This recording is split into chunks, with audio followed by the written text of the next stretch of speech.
ಮರೆಯ, ರಾಜಕೀಯದಲ್ಲಿ ಎಷ್ಟು ಪೊಲಿಟಿಕ್ಸ್ ನಡೀತಿದೆ ಗೊತ್ತಾ ನಿಂಗೆ? ಅಲ್ಲ ಗುರು, ರಾಜಕೀಯ ಪೊಲಿಟಿಕ್ಸ್ ಎರಡು ಒಂದೇ ತಾನೆ.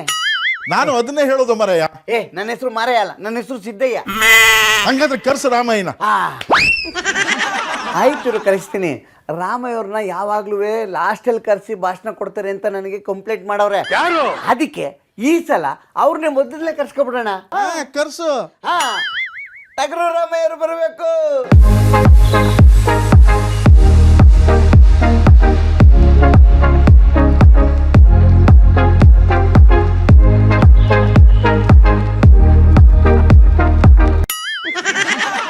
ಈ ಗರುಡಗಂಬ. ನಾನು ಗರುಡಗಂಬ ಅಲ್ಲ ಸರ್, ಮತ್ತೆ ನಾನು ವಿ ಫ್ರಮ್ ಆ. ಈ ಶೂ ಫ್ರಮ್ ಶೋ ಕೇಳಿದೀನಿ. ಇವನೇನಿವ ವಿ ಫ್ರಮ್ ಆ ಹಂಗಂತಂದ್ರೆ Vinayaka from Ankola. C from G ಅಂತ ಕಟ್ಕೋಬೇಕು. ಸಿ ಫ್ರಮ್ ಘೂ ಹಾಗಂತಂದ್ರೆ ಸಿದ್ದು ಗುಡ್ಗೆನಹಳ್ಳಿ ಅಂತ. ಏಯ್ ಏಯ್ ಥೂ, ಇದೇನೇ ಸಾ ಫ್ರಮ್ ಥೂ ಅಂತವನೆ. ಅಂದ್ರೆ ಹಾಗಂದ್ರೆ ಸಾಗರ ತುರುವೇಕೆರೆ. ಓ, ಇದು ಯಾಕೋ ಇದು ಫ್ರಮ್ ಫ್ರಮ್ ಫ್ರಮ್. ನಾವು ಬೆಂಗಳೂರು ಟು ಮೈಸೂರು ಕೇಳಿದ್ವು. ಈಗ ಆ ಫ್ರಮ್ ಈ ಫ್ರಮ್ ಆ. ಅದು ಬಿಟ್ಟಾಕ್ರಪ್ಪ. ಆದ್ರೆ ನನಗೆ ಇವತ್ತು ಒಂಥರ ಖುಷಿ ಆಗದೆ. ನಮಗೂ ಖುಷಿ ಆಗದೆ. ಖುಷಿ ಆಗದೆ. ಯಾಕೆ ಹೇಳಿ? ನೀವು ಖುಷಿಯಾಗಿದ್ದೀರಲ್ಲ ಅದಕ್ಕೆ. ಹಂಗಲ್ಲ, ಅದು ಕಾ ಫ್ರಮ್ ಮೈ ಅಂದ್ರೆ ಖರಗ್ಪುರದ ಬಂಡೆ ಫ್ರಮ್ ಮೈಸೂರು. ಅಂದ್ರೆ ಖರಗ್ಪುರ ಟು ಮೈಸೂರು ಅಂದ್ರೆ ಅವರು 30 ದಿನಗಳ ಕಾಲ, 1 ತಿಂಗಳ ಕಾಲ CM ಆಗಿ ಕಾರ್ಯನಿರ್ವಹಿಸಿರೋ ಖುಷಿಲಿ ನಮ್ಮನೆಗೆ ಖರಗ್ಪುರದ ಬಂಡೆ ಬಂದಿದ್ರು. ಅಂದ್ರೆ 30 ದಿನಗಳ ಕಾಲ ಅಲ್ಲಲ್ಲ 1 ತಿಂಗಳು ಘೋರ ಸಾಧನೆಯನ್ನು ಮಾಡಿ ನಿಮ್ಮ ಮನೆಗೆ ಬಂದಿದ್ರ? ಯಾರೇ ಪೌರಾಣಿಕ ನಾಟಕದಲ್ಲಿ ಡೈಲಾಗ್ ಹೊಡಿತವನೆ. ನೋಡಪ್ಪ, ನೀ ಕೇಳಿದಿಲ್ಲ, 1 ತಿಂಗಳ ಸಾಧನೆ ಕನಕಪುರದ ಬಂಡೆಯವರು ಏನು ಮಾಡಿದ್ದಾರೆ? ಯಾಕೆ ಅಧಿಕಾರ ಸ್ವೀಕಾರ ಮಾಡಿದಾಗ ಆನ್ ದ ಸ್ಪಾಟ್ ಶಾಲಾ ಕಾಲೇಜು ವಿದ್ಯಾರ್ಥಿನಿಯರಲ್ಲ, ವಿದ್ಯಾರ್ಥಿಗಳು ಅಂದ್ರೆ ನಿಮ್ಮಂತ ಗಂಡು ಮಕ್ಕಳಿಗೆ ಉಚಿತ ಬಸ್ ಪಾಸ್, ಉಚಿತವಾಗಿ ಓಡಾಡಬಹುದು ಮಾಡಿದ್ರು.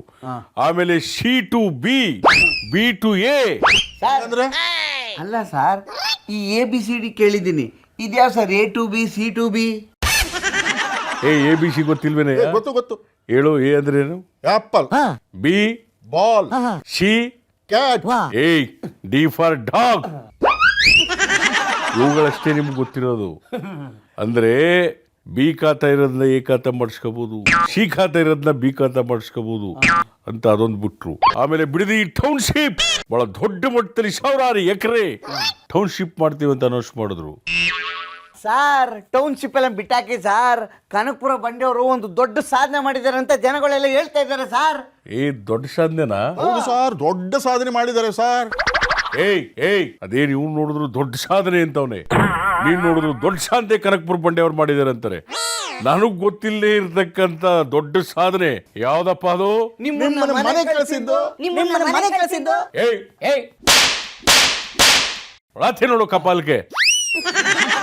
ಅಲ್ಲಪ್ಪ, ನಾನು ಮನೆಗೆ ಕಳಿಸಿದ್ದು, ನನ್ನ ಮನೆಗೆ ಕಳಿಸ್ಬಿಟ್ರೆ ಹೋಗಿ ಅಂತ ನಾನೇ ಸ್ವಇಚ್ಛೆಯಿಂದ ಹೋಗಿ ಹೈಕಮಾಂಡ್ ಹೋಗಿ ಡೆಲ್ಲಿಗೆ ಹೋಗಿ ಎಲ್ಲರ ಸಮ್ಮುಖದಲ್ಲಿ ನನ್ನ ರಾಜೀನಾಮೆಯನ್ನು ಕೊಟ್ಟು ಕನಕಪುರದ ಬಂಡೆಯವರು ಟೇಕ್ ಇನ್ಚಾರ್ಜ್, ಅವರೇ ಸಶಕ್ತರು, ಅವರೇ ನಡ್ಸ್ಕೊಂಡು ಹೋಯ್ತಾರೆ ಅಂತ ನಾನು ಹೈಕಮಾಂಡ್ ತೀರ್ಮಾನ ಮಾಡೋಕ್ಕೂ ಮುಂಚೆನೇ ನಾನು ರಾಜೀನಾಮೆ ಕೊಟ್ಟಾಗಲೇ ಹೇಳಿದ್ದೆ. ಆದ್ರಿಂದ ಅವರೇನು ನನ್ನ ಮನಕ್ಕೆ ಕಳಿಸ್ಲಿಲ್ಲ. Mind it. ಗೊತ್ತಾಯ್ತಲ್ಲ? ರಾತ್ರಿ ನೋಡು ಕಪಾಲ್ಕೆ.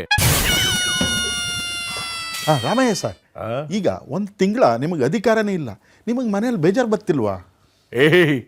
ನನಗೇನೂ ಬೇಜಾರು ಬರ್ತಾ ಇಲ್ಲ. ಮತ್ತು ನನ್ನ ಮನೆಗೆ ದಿನೇ ಸಚಿವ ಆಕಾಂಕ್ಷಿಗಳು ಬರ್ತಾರೆ.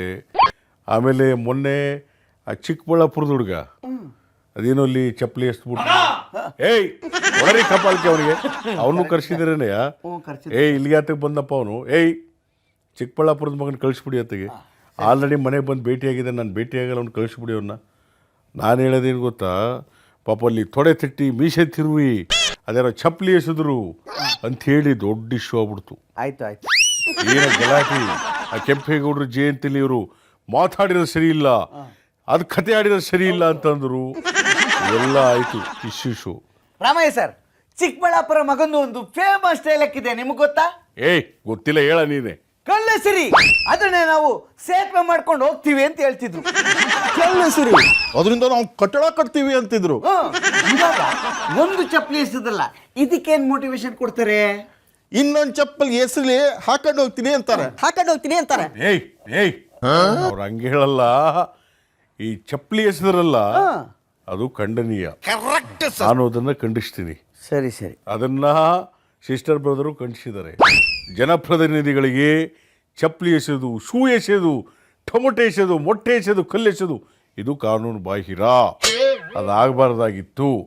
ಆದರೆ ಪಾಪ ಅವ್ರನ್ನ ವಾಚಾಮಗೋಚರವಾಗಿ ಏನವ್ರ ಕಾಮೆಂಟ್ಸ್ಗಳಲ್ಲಿ ರೋಸೋಗಿ ಈ ಕಾಮೆಂಟ್ಸ್ಗಳಿಗೆ ಬೇಸತ್ತು ಮನಸ್ಸಲ್ಲಿ ಖೇದ ಉಂಟು ಮಾಡ್ಕೊಂಡು ಪಾಪ ಗುಳೋ ಅಂತ ಹತ್ಕೊಂಡು ನನಗೆ ಎಲ್ಲ ವಿಷಯನೂ ಹೇಳಿದ್ರು. ಬಕೀಟ್ ಏನಾದ್ರು ತಂದಿದ್ರ? ಯಾತಿಕೆ ಕಣ್ಣೀರ್ ಬಂದು ತುಂಬ ಹೋಗ್ಬಿಡುತ್ತಲ್ಲ ಸರ್. ಅವರು ನನ್ನ ಹತ್ರ ಬಕೀಟ್ ಗಿಕೆಟ್ ತರಲ್ಲ. ಅವ್ರೇನಿದ್ರು ಈಗ ಸದ್ಯದ ಪರಿಸ್ಥಿತಿಲಿ ಸಂಪುಟ ರಚನೆ ಆಗ್ತಾ ಇದೆಯಲ್ಲ, ಅದಕ್ಕೆ ಅವರು ಬಕೀಟು, ಡ್ರಮ್ಮು, ದೊಡ್ಡ ಡ್ರಮ್ಮು ಎಲ್ಲನೂ ತಗೊಂಡು ಕನಕಪುರದ ಬಂಡೆಯವ್ರ ಹತ್ರ ಹೋಗ್ಬೇಕಷ್ಟೇ. ಪಾಪ ನಂತ ಬರೀ ಕೈ ಬೀಸ್ಕ ಬಂದಿದ್ರು. ನಾನೇ 2 ಫ್ರೂಟ್ಸ್ ಕೊಟ್ಟು ಕಳಿಸ್ತೆ, ತಿನ್ಕೊ ಹೋಗಪ್ಪ ದಾರಿಲಿ ಅಂತ. ಬಾಳೆಣ್ಣ, ಬದನೆಕಾಯ, ಅದೇನ ಬದನೆಕಾಯಿ ಬೆಳೆದಿರೋರು, ಬಾಳೆಕಾಯಿ ಬೆಳೆದಿರೋರು ಯಾರೋ ಇದಾರೆ ಅಂತ ನಮ್ಗೆ ಗೊತ್ತಿಲ್ಲ. ಆದ್ರಿಂದ ಪಾಪ ಏನೋ ಅಲ್ಲಿ ಪಕ್ಕದಲ್ಲಿ 2 ಹಣ್ಣಿತ್ತು, ಕೊಟ್ಟು ಕಳಿಸ್ದೆ ತಿನ್ನಪ್ಪ ಅಂತ. ಜೊತೆಗೆ ಎಲ್ಲ ಬಂದಿದ್ರು ಸುಮಾರು ಜನ. ನಾನು ಧೈರ್ಯ ತುಂಬಿದೆ. ಅವರು DC ಅವರಿಗೆ ಕಾಲ್ ಮಾಡಿದೆ, ಇದರ ಬಗ್ಗೆ ತನಿಖೆ ನಡೆಸಬೇಕು ಅಂತ ಹೇಳಿದ್ದೀನಿ. ಇದನ್ನ ನಮ್ಮ ಕೈ ಪಕ್ಷದವರು ಅವರ ಮೇಲೆ ಆಗಿರ್ತಕ್ಕಂಥ ಚಪ್ಪಲಿ ಎಸೆತವನ್ನ ನಾವು ಸಂಪೂರ್ಣವಾಗಿ ಖಂಡಿಸ್ತೇವೆ. ಅದೆಲ್ಲ ಬಿಡಿ ಸರ್, ಅದೆಲ್ಲ ಕಾನೂನು ಪ್ರಕಾರ ಖಂಡಿಸ್ಬೇಕು ಸರ್. ಹೌದೌದು ಸರ್. ಈಗ ಸಂಪುಟ ರಚನೆ ಮಾಡ್ತಿರಂತಲ್ಲ, ಅದರಲ್ಲಿ ಪಾರುಪತ್ಯ, ಆರ್ಭಟ ಎಲ್ಲ ನಿಮ್ಮದೇ ಅಂತೆ. ಆ ತೊಡ ತಟ್ಟದು, ಮೀಸತಿ ಅವೆಲ್ಲ ಎಳೆ ನಿಂಬೆಕಾಯಿಗಳು. ನಾವು ಮಾಗಿ ಬಲ್ತಿರೋ ಹಣ್ಣು. ಮನ್ಸುಲಾಯು ಕೇರಳಕ್ಕೆ ಹೋಗಿದ್ದು ಬಂದ ಮೇಲೆ ಎಲ್ಲ ನಿಮ್ದು ಬಂತೆ ಹೆಂಗೆ? ನೋಡು ಕಪಾಲ್ಕೆ, ಕೇರಳಕ್ಕೆ ಹೋಗಿದ್ದು ಬಂದ ಮೇಲೂ ಇಲ್ಲ, ವಿಶಾಖಪಟ್ಟಣಂಗೆ ಹೋಗಿದ ಮೇಲೂ ಬಂದ ಮೇಲಿಲ್ಲ. ಸಂಪುಟ ರಚನೆ ಆಯ್ತದೆ. ಹೈಕಮಾಂಡ್ ಏನು ಹೇಳುತ್ತೆ ಅದೇ ತೀರ್ಮಾನ. ನಾನು ಮಧ್ಯೆ ಹೋಗಿ ಕಡ್ಡಿ ಅಲ್ಲಾಡ್ಸಲ್ಲ. ಸಾರ್ ಸಂಪುಟ ರಚನೆಯಲ್ಲಿ ನೀವು ಮೂಗ್ ತೋರ್ಸಲ್ವಾ? ನೀವು ಲಾಬಿ ಮಾಡಲ್ವಾ? ಇಲ್ಲ, ಮಾಡಲ್ಲ. ಇದು ಶುದ್ಧ ಸುಳ್ಳು. ಒಳತಿ ನೋಡು ಕಪಾಲ್ಕೆ ಬರುವೆ, ಒಳತಿ ನೋಡು ಕಪಾಲ್ಕೆ. ಅಲ್ಲಪ್ಪ, ಸ್ವಲ್ಪ ಹಿರೀಕರು ಅಂದ್ಬಿಟ್ಟು ನಾವು ಸುಮ್ಮನೆ ಹೋಗಿ ಹಂಗೆ ಸೈಡಲ್ಲಿ ಕೂತ್ಕೊಂಡು ಯಾವ್ದಪ್ಪ ಅದು ಖಾತೆ ಅದು ಅವ್ರಿಗೆ ಕೊಟ್ಬಿಡಿ, ಇದು ಇವ್ರಿಗೂ ಅಂತ ಸುಮ್ಮನೆ ನಾವು ಒಂದು ಮೂಲಲ್ಲಿ ಕೂತ್ಕೊಂಡು ಹಿಂಗೆ ಅಂದ್ಬಿಡ್ತೀವಿ ಅಷ್ಟೇ. ನಮ್ಮದು ಜಾಸ್ತಿ ಇಲ್ಲ, ಸುಮ್ಮನೆ ಲೈಟ್ ಆಗಿ ಇದು ಅವ್ರಿಗೆ, ಇದು ಇವ್ರಿಗೆ ಅಷ್ಟೇ. ಲಾಭಿನ ಗೊತ್ತಿಲ್ಲಪ್ಪ. ನೀವು ಸಂಪುಟದಲ್ಲಿ ಮೂಗ್ ತೋರಿಸ್ಲಿಲ್ಲ ಅಂದ್ರೆ ಖಾತೆಗಾಗಿ ಖ್ಯಾತೆ ಶುರುವಾಗ್ತದಂತೆ. ಕೈ ಪಕ್ಷ ಛಿದ್ರ ಆಯ್ತದಂತೆ. ಅಂತೆ ಕಂತೆ ಅಂತಂದ್ರೆ ನಿನಗೆ ಕೊತ್ತಂಬರಿ ಕಂತೆ, ನಿನಗೆ ಕರಿಬೇವಿನ ಕಂತೆ ಕೊಡ್ತೀನಿ. ಯಾವ ಕೈ ಪಕ್ಷದ ಛಿದ್ರನೂ ಇಲ್ಲ, ಯಾವ ಲಾಭಿನೂ ಇಲ್ಲ. High command is the best decision. ಅವ್ರನ್ನ ನಾವು ಫಾಲೋ ಮಾಡಲೇಬೇಕು. ಅದು ಅವರ ಸ್ಟ್ರಿಕ್ಟಾಗಿ ಹೇಳ್ಬಿಟ್ಟಾರೆ.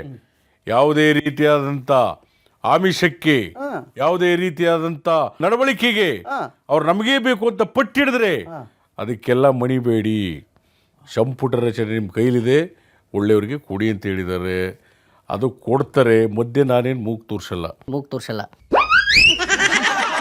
ಅಯ್ಯೋ, ಅದೆಲ್ಲ ಇರಲಿ ಸರ್. ಗ್ಯಾರಂಟಿ ಅಂತ ಹೇಳಿ ಎಲ್ಲ ಗೋರಂಟಿ ಮಾಡಿಬಿಟ್ರಲ್ಲ ಸರ್. ಯಾರು ಏನು ಯಾವ ವಿಷಯ ಮಾತಾಡ್ತಿದ್ದೆ ನೀನು? ಅದೇ ಸರ್, 3 ವರ್ಷ ಎಲ್ಲ ಗ್ಯಾರಂಟಿ ಕೊಟ್ರಿ. ಅದು ಈಗ ಶುರು ಹಚ್ಕೊಂಡಿದ್ರಲ್ಲ ಸರ್. ಆಧಾರ್ ಕಾರ್ಡಿಗೆ ಬೇಕು, ಗ್ಯಾರಂಟಿ ಕಾರ್ಡಿಗೆ ಬೇಕು, ಆಧಾರ್ ಕಾರ್ಡಿಗೆ ಬೇಕು, ಅದು ಬೇಕು, ಇದು ಬೇಕು, ಕರೆಂಟಿಗೆ ಬೇಕು, ಎಲ್ಲ ಏನು ಸರ್ ಇದು? ಅದೇನೋ ಕೇಳ್ತಾವ್ರೆ ಬಿಡ, ಕೊಟ್ಬಿಡ್ರಪ್ಪ ಸರ್. ಹಂಗಲ್ಲ ಸರ್, ಇವಾಗ ಕಾರ್ಡ್ ಎಲ್ಲ ಕೊಟ್ರೆ ನಮ್ಮ ಅಕೌಂಟಲ್ಲಿ ಇರುತ್ತೆ, ದೋಚ್ಕೊಬಿಟ್ರೆ ಏನ್ ಮಾಡೋದು ಸರ್? ಓಹೋ, ದೋಚಷ್ಟು ಅಮೌಂಟ್ ಎಷ್ಟಿಟ್ಟಿದೆ? 250 ರೂಪಾಯಿ ಬ್ಯಾಲೆನ್ಸ್. ನನ್ನ ಹತ್ರ ಅದು ಇಲ್ಲ ಸರ್. ಅದೆಲ್ಲ ಸರಿ ಸರ್, ಜಾತಿ ಪ್ರಮಾಣ ಪತ್ರ ಯಾಕೆ ಬೇಕು ಸರ್?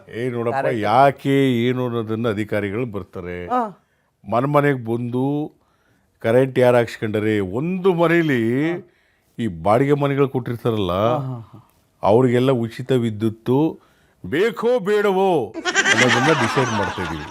ಒಂದು ಮನೆಗೆ ಒಂದು ವಿದ್ಯುತ್, ಒಂದು ಮನೆಗೆ 2,000 ರೂಪಾಯಿ. ಅದನ್ನ ಪರಿಶೀಲನೆ ಮಾಡಿ ಅಪವ್ಯಯ ಆಗ್ತಕ್ಕಂಥ ಸಾವಿರಾರು ಕೋಟಿ ರೂಪಾಯಿನ ಉಳಿಸ್ಬೇಕು ಅಂತ ಹೇಳಿ ಏನೋ ಪ್ರಾಸೆಸ್ ಮಾಡ್ತಾ ಇದ್ದಾರೆ. ಪ್ರೋಸೆಸ್ ಗೀಸಸ್ಸು ಏನು ಇಲ್ಲ, ಸರ್ಕಾರದ ಬೊಕ್ಕಸದಲ್ಲಿ ದುಡ್ಡಿಲ್ಲ.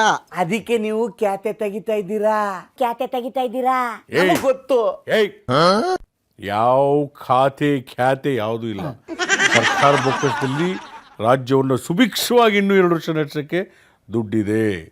ಆದ್ದರಿಂದ ಸುಮ್ಮನೆ ಅವರೆಲ್ಲ ಕೈ ಪಕ್ಷ ಹೂ ಪಕ್ಷ ಇನ್ನಿತರ ಯಾರ್ಯಾರೋ ಸೇರ್ಕೊಂಡು ಅದನ್ನು ಸುಮ್ಮನೆ ಹೇಳ್ತಾರೆ. ಆದ್ದರಿಂದ ನಮ್ಮದು ಗ್ಯಾರಂಟಿಗಳನ್ನು ತಂದಿದ್ದೇವೆ, ನುಡಿದಂತೆ ನಡೆದಿದ್ದೇವೆ, ನಡೆಸ್ಕೊಂಡು ಒಯ್ತೇವೆ. ನೋಡ್ರಿ, ಸರ್ಕಾರದಿಂದ ದುಡ್ಡು ಬರ್ತದೆ, ನಾವು ಕೂತ್ಕ ತಿನ್ನಬೇಕು ಅನ್ನೋದೆಲ್ಲ ಬಿಡಿ. ದುಡಿಬೇಕು, ಚೆನ್ನಾಗಿ ಗೈಮೆ ಮಾಡಬೇಕು. ಆಮೇಲೆ ನಿನ್ನ ಹೆಂಡತಿ ಸೊಪ್ಪು ಮಾರ್ತಿದ್ಲಲ್ಲ, ಈಗ ವ್ಯಾಪಾರ ಚೆನ್ನಾಗಿದ್ದೇನೆ? ಅಯ್ಯೋ ಸುಮ್ಮನಿರಿ ಸರ್, ಅದೇನು ಹೇಳಿ, ಈರುಳ್ಳಿ ಬೆಳ್ಳುಳ್ಳಿ ಟೊಮೊಟೊ ಸೊಪ್ಪು ಎಲ್ಲ ಮಾರ್ಕೊಂಡು ಸಂದಾದ್ಮೇಲೆ ದುಡ್ಡು ತರ್ತೀವಿ. ಇವಾಗ ನೋಡಿದ್ರೆ ನಿಮ್ಮವರು ಫುಟ್ಪಾತ್ನಲ್ಲಿ ಮಡಬೇಡಿ ಅಂತ ಜಾಸ್ತಿ ಕಳಿಸ್ತಾ ಕೂತವ್ರೆ. ಏಯ್, ನೀನು ಮಲ್ಲೇಶ್ವರ ಮತ್ತು ಬರಮೋಡ ಚಡ್ಡಿ ಮಾರ್ತಿದ್ದಿಲ್ಲ? ಅಯ್ಯೋ ಮಾರ್ತಿದ್ವಿ ಸರ್, ಈಗ ತೆಗಿ ಅಂತಿರಲ್ಲ ಸರ್, ಹೆಂಗೆ ತೆಗಿಯೋದು? ಏಯ್, ಕೇಳಿಸ್ಕೊಳ್ರಿ, ನಮ್ಮ ದೊಡ್ಡ ಕೋರ್ಟಿಂದ ಆರ್ಡರ್ ಆಗಿದೆ ಅದು. ಸಾರ್ವಜನಿಕರು ಪಾದಾಚಾರಿಗಳು ರಸ್ತೆಯಲ್ಲಿ ಓಡಾಡಬೇಕಾದ್ರೆ ಬೀಡಾಡಿ ದನಗಳು, ಹಸುಗಳು, ಎಮ್ಮೆಗಳು ಬಿಡಬಾರ್ದು. ನಾಯಿಗಳು ಮನುಷ್ಯನೆಲ್ಲ ಕಚ್ಚುತ್ತವೆ, ಅವನ್ನೆಲ್ಲ ಅವಾಯ್ಡ್ ಮಾಡಬೇಕು. ಬೀದಿ ಕಸ ಸ್ವಚ್ಛಗೊಳಿಸಬೇಕು. ರಸ್ತೆ ಚೆನ್ನಾಗಿರಬೇಕು. ರಸ್ತೆ ಬದಿ ಪಾದಾಚಾರಿ ಮಾರ್ಗಗಳಲ್ಲಿ ಜನ ಓಡಾಡಬೇಕು. ಅಲ್ಲಿ ವ್ಯಾಪಾರ ಮಾಡಬಾರ್ದು. ವ್ಯಾಪಾರಕ್ಕೋಸ್ಕರ ಸಪ್ರೇಟ್ ಅಂಗಡಿಗಳು ಮಾಡಿ, ಮಳಿಗೆಗಳು ಮಾಡಿ ಅಂತ ಹೇಳಿರೋದ್ರಿಂದ ಆ ಫುಟ್ಪಾತ್ ಒತ್ತುವರಿ ಕಾರ್ಯಗಳು ಆಗ್ತಾ ಇದೆ. ಫುಟ್ಪಾತ್ಲಿ ವ್ಯಾಪಾರ ಮಾಡೋರು ಸ್ವಲ್ಪ ಇವಾಗೆಲ್ಲ ರಾಂಗ್ ಆಗಿದ್ದಾರೆ ಸರ್. ಅಲ್ಲ ಸರ್, ನಮ್ಮ ಹೊಟ್ಟೆ ಮೇಲೆ ಹೊಡೆದ್ರೆ ನಾವೆಲ್ಲಿ ಹೋಗ್ಬೇಕು ಸರ್? ಇದಕ್ಕೇನು ಪರಿಹಾರ ಇಲ್ವಾ ಸರ್? ಅದಕ್ಕೆಲ್ಲ ಪರಿಹಾರ ಮಾಡ್ತಾರೆ. ಈಗ ಫುಟ್ಪಾತ್ ತೆರೆದಿಲ್ವೇನಯ್ಯ, ಒಂದು ಕಡೆ ಜಾಗ ತೋರಿಸಿ ಅದಕ್ಕೆ ಮಳಿಗೆ ಮಾಡ್ಕೊಳ್ಳಿ ಅಂತ ಹೇಳ್ತಾರೆ. ಹಂಗೂ ನಿಮಗೆ ಪರಿಹಾರ ಬೇಕು ಅಂದರೆ ನಮ್ಮದು GST ಪರಿಹಾರ ಕೇಂದ್ರದಿಂದ ಬಂದಿಲ್ಲ. ನಂದೇ 3 ತಿಂಗಳದು ಸ್ಯಾಲ್ರಿ ಬಂದಿಲ್ಲ. ನಿಮ್ಗೆ ಯಾವ ಪರಿಹಾರ ಕೊಟ್ಟರು? ಬಂತೇನೆ ಅದು ಪರಿಹಾರ ನಿಧಿ? ಒಡರಿ ಕಪಾಲ್ಕೆ ಅವರಿಗೆ ನಂದೇ ಪರಿಹಾರ ನಿಧಿ ಸುಮಾರು 38 ಕೋಟಿ 40 ಲಕ್ಷ 5,320 ರೂಪಾಯಿ ಬಂದಿಲ್ಲ. ನಾನೇ ವೇಟ್ ಮಾಡ್ತಾ ಇದ್ದೀನಿ. ಅದೇನೋ ಕೇಳ್ಕೊಳ್ರಪ್ಪ, ಅದು ಫುಟ್ಪಾತ್ ಒತ್ತುವರಿ, ಆಮೇಲೆ ಅದಕ್ಕೆಲ್ಲ ಸಪ್ರೇಟ್ ಜಾಗಗಳು ಏನೋ ಮಾಡ್ತಾರೆ. ಸ್ವಲ್ಪ ನಾನು ಬರ್ತೀನಿ. ಅಯ್ಯೋ ಸರ್,